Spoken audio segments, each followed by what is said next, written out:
Il est ingénieur général des mines, directeur de recherche au CNRS. Ses travaux portent sur la rencontre entre la modernité et la diversité des cultures et des religions, notamment dans le domaine du travail. Il a publié une vingtaine d'ouvrages avec des traductions en 10 langues, dont La logique de l'honneur au Seuil, Le grand déclassement chez Albin Michel, ainsi que récemment Au-delà des fractures chrétiennes chez Salvatore. Je vous demande d'accueillir Philippe d'Iribarne.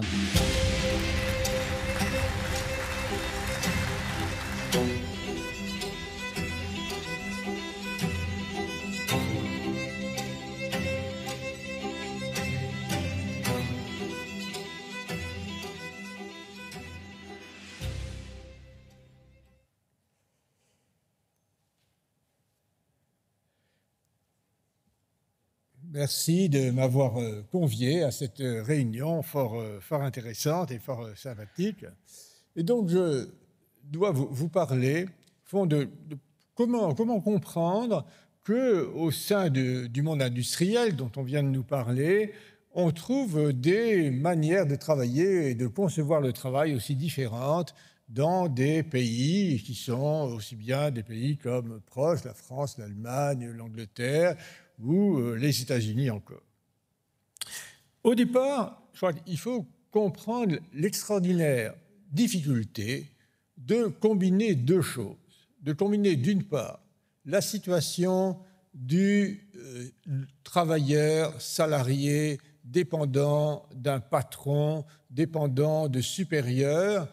avec le modèle républicain de l'individu autonome, du citoyen libre et égal à tous les autres citoyens. Et disons, dans tous les pays occidentaux, cette rencontre a posé de grands problèmes depuis l'avènement des Lumières, et en tout cas depuis la fin du XVIIIe siècle.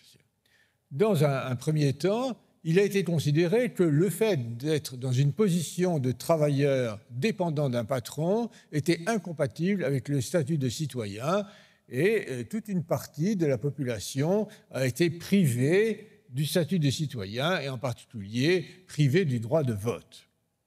Mais assez vite, il a été considéré comme impensable que la promesse adressée à tous d'être des citoyens à part entière soit ainsi bafouée, et on a cherché, dans un mouvement qui a commencé à la fin du XVIIIe, s'est poursuivi tout au long du XIXe, du XXe, de concilier la situation de travailleurs salariés avec celle de citoyens. Et je dirais plus largement d'hommes parfaitement dignes de cela. Et si l'on prend, disons, les divers pays occidentaux, la façon dont on a trouvé une réponse, disons, à cette question sociale a été très marquée par le fait que, selon les pays, la vision traditionnelle de l'homme libre et de celui qui, tout en étant dépendant de quelqu'un d'autre, conservait son plein statut d'homme libre, était très différente d'un pays à l'autre. Alors, on peut, disons, dégager trois grandes figures. Dans le monde anglo-saxon, dans le monde, disons, britannique, mais qui ensuite a essaimé, en particulier aux États-Unis, mais aussi au Canada, en Nouvelle-Zélande, etc., disons, le modèle, les figures, disons, qui ont servi de référence, ont été la figure du travailleur indépendant qui ne dépend pas d'un patron, mais qui simplement travaille pour un client. Et donc, on a eu les deux figures complémentaires, en quelque sorte, du client qui passe une commande et qui, en passant cette commande, est bien sûr tenu de définir très précisément ce qu'il attend, et du fournisseur qui va répondre à cette commande en travaillant de manière indépendante. Tocqueville, disons,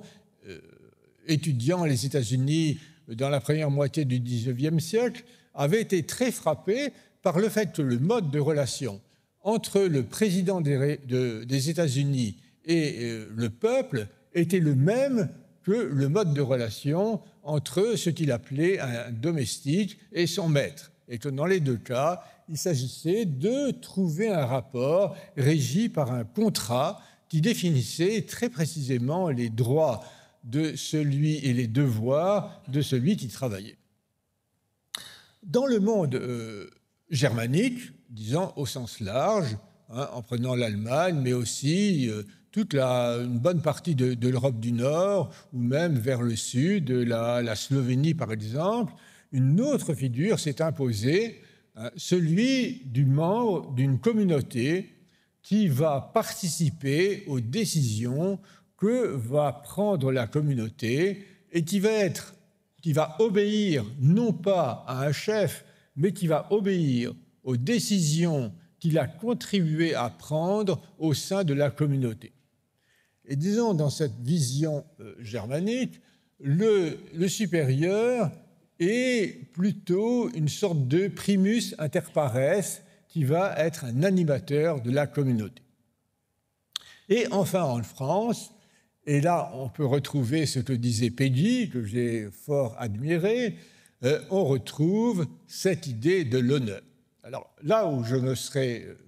différencierais, disons, de Péguy, c'est que Péguy pensait qu'à l'époque où il écrivait, cette référence était en train de disparaître, voire même avait disparu. Or, ayant beaucoup travaillé, étudié des entreprises françaises contemporaines,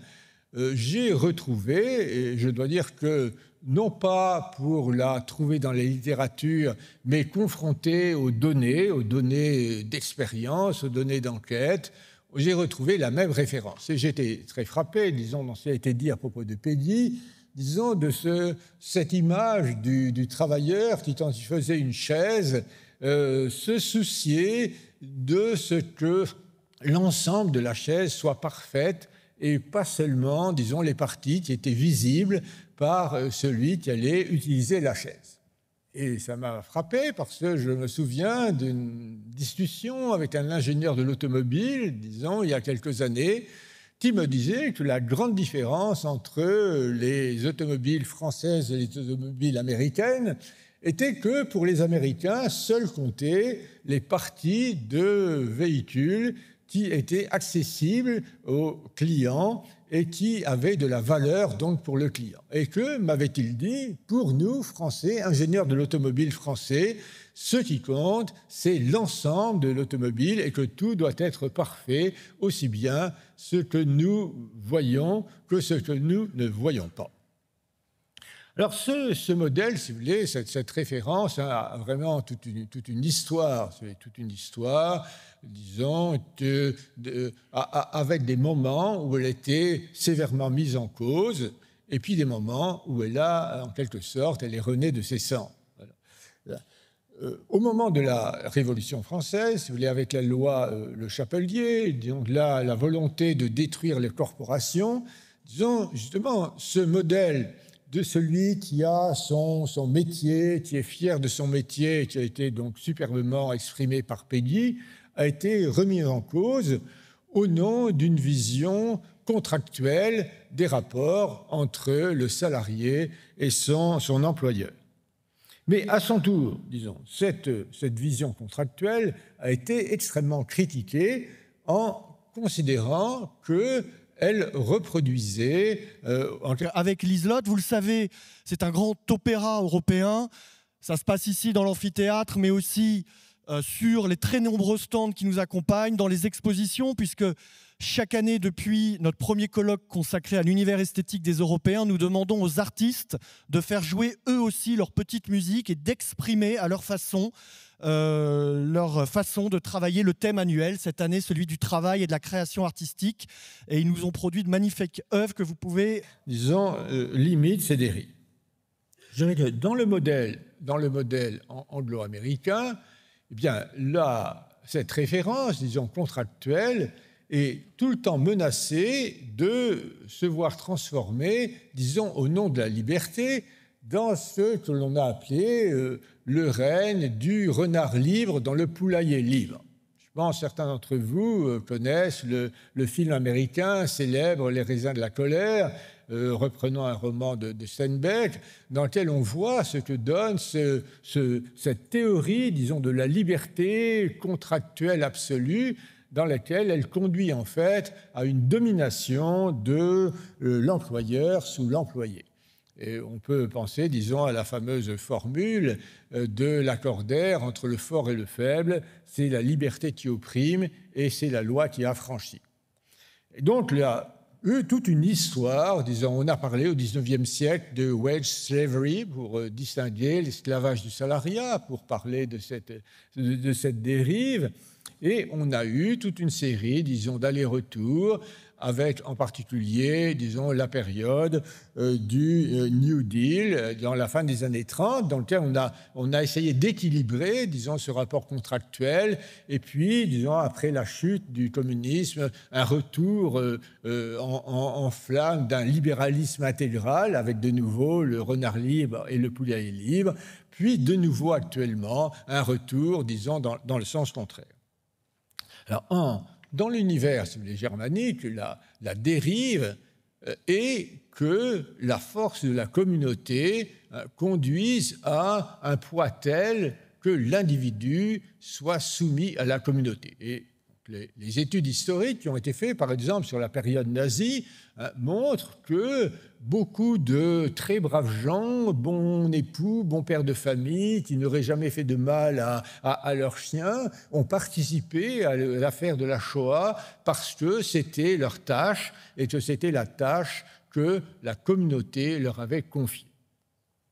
Et donc, en France, si vous voulez, la grande dérive, c'est que dans cette vision de l'honneur qui est très fortement liée à l'idée du rang que l'on occupe dans la société et dans lequel il s'agit d'être à la hauteur du rang que l'on occupe,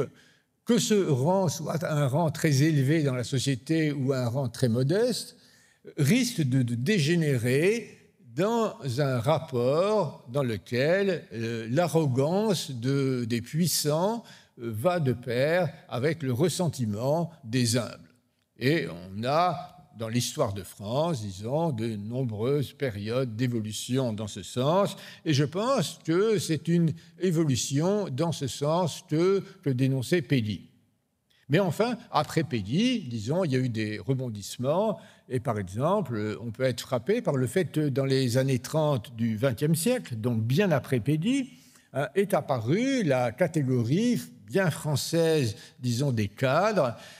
qui s'est construite en revendiquant très fortement, disons, l'honneur du métier, avec ce que cet honneur du métier comporte à la fois de devoir et comporte à la fois d'autonomie dans la décision, d'autonomie dans la manière de mener, disons, son activité.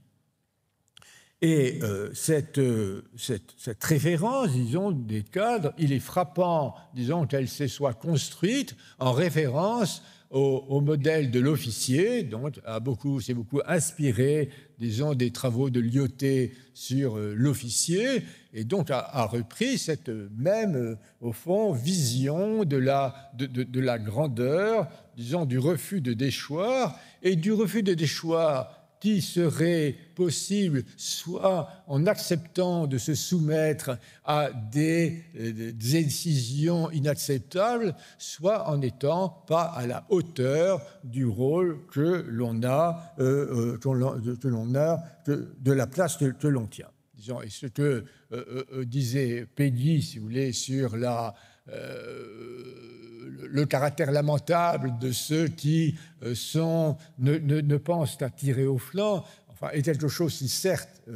existait du temps de Pédy, a continué à exister, mais on ne peut pas dire que cela ait envahi l'ensemble du monde du travail, et on trouve tout à fait, disons, dans la société française contemporaine, nombre de personnes qui, à tous les niveaux de la société, qu'ils soient ouvriers, ingénieurs ou dans n'importe quelle position, ont encore un grand attachement à l'honneur du travail. Alors pourquoi, ceci dit,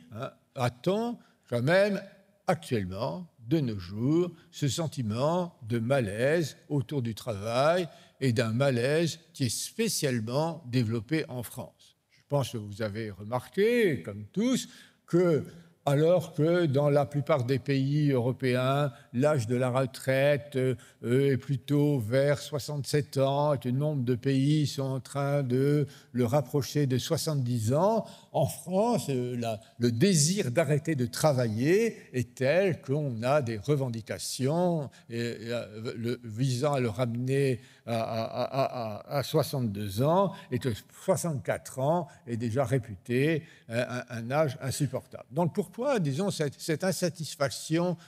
française? Eh bien, parce que cette référence, disons, à l'honneur, à la grandeur du métier, à l'autonomie de l'homme de métier, à la possibilité d'être à la hauteur des devoirs de son métier est spécialement remise en cause par l'évolution du contexte économique et du management au cours de ces dernières années, même je dirais de ces dernières décennies. Alors, est remis en cause, disons, de plusieurs façons. D'une part, parce que s'est développée quand même la référence mondiale à une mondialisation dite heureuse qui reposerait sur une domination absolue du marché, et dans lequel, en particulier, les institutions européennes considèrent que l'économie doit être mise totalement au service du consommateur, que l'on ne doit pas trop s'occuper du travailleur et qu'elle doit être conçue de telle manière que la pression du marché oblige d'obtenir les coûts les plus bas et donc d'obtenir la plus grande satisfaction du consommateur. Alors donc cette pression du marché, disons, est très forte et est très vigoureusement ressentie et frustrante pour ceux qui sont fiers de leur métier. Alors, ceci, du reste, je pourrais citer au sein de l'Institut Iliade, qui n'est pas spécialement proche de l'extrême gauche, on pourrait citer les journalistes de Libération qui, il y a quelques années, quand devant les difficultés financières de Libération, les propriétaires de Libération ont parlé de développer, transformer Libération en une sorte d'héritage du Café de Flore, en réunissant à la fois une production journalistique, mais également un lieu de rencontre, un lieu de débat, un lieu festif, etc. Les journalistes de Libération ont produit une réaction extrêmement violente en déclarant que notre métier, c'est d'être journaliste. Notre métier, ce n'est pas d'être des amuseurs, en quelque sorte, avec une vision très, très négative de ce que représentait cette soumission, disons, au marché. Mais cette soumission au marché, disons, existe bel et bien, disons, dans beaucoup d'entreprises, et que du coup, si vous voulez, la logique de l'amour du travail bien fait, du travail aussi parfait que possible, rentre en contradiction et avec le fait que ce qui compte pour beaucoup d'entreprises, c'est vraiment ce qu'on appelle la valeur pour le client, et si quelque chose n'a pas de valeur pour le client, ça n'a pas d'intérêt. Alors, lié à ça, également, disons, s'est développée une des conceptions managériales dans lesquelles on considère, disons, que la référence à l'honneur du métier, à l'homme de métier est archaïque et qu'on va la remplacer par la référence au manager qui n'a pas besoin d'être très compétent dans le métier de ses subordonnés, mais qui va leur fixer des objectifs et qui va les évaluer sur la base des objectifs en question. Et dans lequel, qui donne à l'homme de métier l'impression d'être évalué par des gens incompétents qui ne connaissent pas son travail et qui donc vont les évaluer sur la base de critères tout à fait inappropriés à son travail, et donc il va pouvoir être mal évalué sur la base d'un travail bien fait, pendant que d'autres vont être bien évalués sur la base d'un travail mal fait. Et donc, ce sentiment, si vous voulez, d'être ravalé à un rôle d'exécutant est extrêmement frustrant dans un cadre français, spécialement, par exemple, par tout le monde des cadres qui avaient le sentiment d'avoir conquis une grande autonomie de décision. Alors, ceci, disons, a été d'autant plus fort qu'on a assisté à une réinterprétation française d'un modèle américain, mais qui, migrant des États-Unis à la France, a été très profondément transformé. Parce que, dans le cadre américain, la relation managériale entre le manager qui fixe des objectifs et le subordonné qui doit répondre à ces objectifs, disons conçu sur le mode des relations entre le fournisseur et le client, est considéré comme allant de pair avec quand même une certaine égalité civique fondamentale entre le fournisseur et le client. Alors qu'en France, on a vu une forte tendance de réinterpréter cette relation dans le cadre français comme étant une relation de rang et dans lequel le supérieur avait considéré qu'il était légitime, qu'il affirme à l'égard de son subordonné une supériorité de rang difficile à accepter pour le subordonné. Voilà, on a eu, je vois que mon temps est épuisé, donc je n'insisterai pas. Je dirais qu'il y a aussi, on peut citer la question, disons, du principe de précaution, avec finalement le développement de l'emprise de la justice sur le monde du travail et la mise en cause, disons, des risques qui sont inhérents à toute une série d'activités liées à l'honneur. On peut citer, disons, l'incendie de Notre-Dame. Je pense que vous rappelez peut-être qu'au moment de l'incendie de Notre-Dame, il a fallu, à un moment donné, pour sauver Notre-Dame, que les pompiers aillent dans les tours et que, dans l'état dans lequel se trouvait le feu, ils n'étaient pas certains de revenir. Et donc, le général des pompiers a refusé de prendre cette décision en disant que si jamais il ne revenait pas, lui-même serait poursuivi et condamné pour mise en danger de la vie d'autrui. Et donc, il a fallu que ce soit le président de la République, à l'abri de son immunité présidentielle, qui prenne la décision d'envoyer les pompiers. On peut rajouter que, bien sûr, les pompiers eux-mêmes, tout à fait conscients du risque, étaient prêts à prendre le risque. Le problème ne venait pas d'eux. Ils considéraient qu'il était justement dans leur honneur de pompiers de prendre ce risque. Mais que la rencontre entre cette vision de l'honneur du pompier et puis la vision de la justice, d'application d'un certain nombre de règles, disons, était problématique. Et donc, pour terminer, je dirais qu'on a spécialement en France, disons, dans l'ensemble des pays, mais spécialement en France, un problème